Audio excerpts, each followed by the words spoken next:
नमस्कार दोस्तों। तो चलिए 2 अक्टूबर की ऐसी 5 न्यूज़ के बारे में बात करते हैं जो स्टॉक मार्केट को इम्पैक्ट कर सकती है।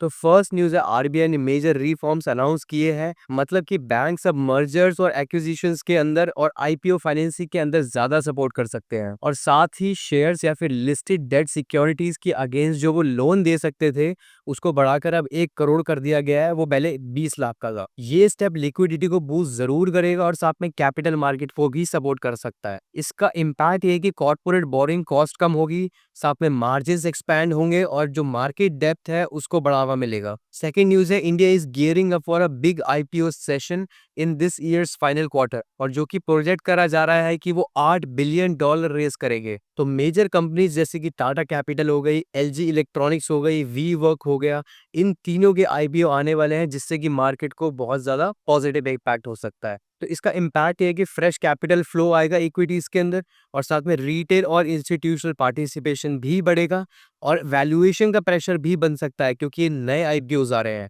तो आपको क्या देखना चाहिए? आपको देखना चाहिए सब्सक्रिप्शन नंबर्स पे ध्यान रखना पड़ेगा, उनके लिस्टिंग गेन्स पे ध्यान रखना पड़ेगा और आईपीओ की क्या परफॉर्मेंस आती है पोस्ट होने के बाद वो देखना पड़ेगा और साथ में उसका एलोकेशन जो ट्रेंड है उसको भी आपको वॉच करना चाहिए। तो थर्ड न्यूज़ है कि आरबीआई ने इंफ्रास्ट्रक्चर फाइनेंसिंग नॉर्म्स को ईज किया है, जिससे कि काफ़ी सारे स्टॉक्स जैसे कि हुडको हो गया, पीएफसी हो गया, इन सबको बेनिफिट मिला है और साथ में जो स्टॉक्स है वो ऑलरेडी 5% तक ऊपर जा चुके हैं। ये स्टेप इंफ्रास्ट्रक्चर प्रोजेक्ट्स को फंडिंग में बूस्ट दे सकता है और इसका इम्पैक्ट है कि इंफ्रास्ट्रक्चर स्टॉक्स के अंदर एक सेंटिमेंट इंप्रूव हो सकता है और साथ में लॉन्ग टर्म प्लेयर्स भी अट्रैक्टिव हो सकते हैं जो इन्वेस्टमेंट की तरफ जा सकते हैं। तो आपको किन किन चीजों पर ध्यान देना है? पहली चीज है, आपको नए प्रोजेक्ट की पाइपलाइंस के ऊपर ध्यान देना है।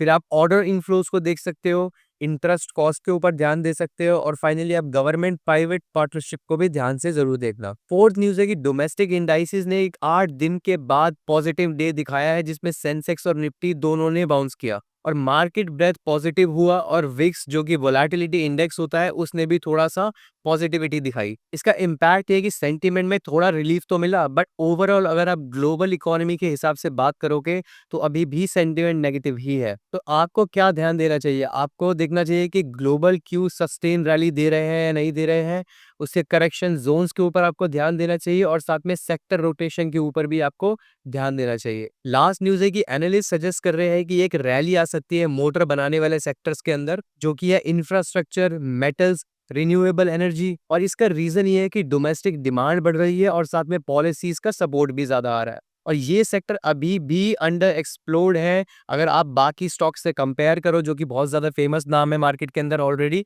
तो इसका जो अपसाइड पोटेंशियल है वो अभी भी बरकरार है मार्केट के अंदर और इसका इम्पैक्ट ये है कि कैपिटल एलोकेशन हमको शिफ्ट होता हुआ दिख सकता है और साथ में पोर्टफोलियो रीबैलेंसिंग भी दिख सकती है हमको बड़े प्लेयर्स के पास। तो आपको किन चीजों के ऊपर ध्यान देना चाहिए? सबसे इंपॉर्टेंट चीज है कि आपको गवर्नमेंट इंसेंटिव्स के ऊपर जरूर ध्यान देना चाहिए।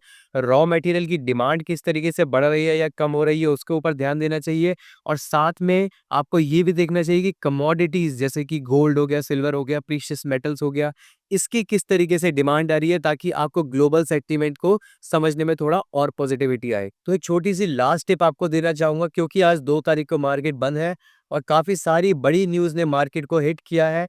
तो मोस्ट प्रोबेबली आपको फ्राइडे के दिन एक गैप ओपनिंग देखने को मिल सकती है, तो आपको वोलेटिलिटी का बहुत ज्यादा ध्यान रखना पड़ेगा और साथ में जो भी आप ट्रेड्स लो या भी इन्वेस्ट करो तो आप हेजिंग की तरफ जरूर देखना। तो यही थे दोस्तों आज की टॉप 5 न्यूज। आई होप आपको पसंद आई होगी। Thank you.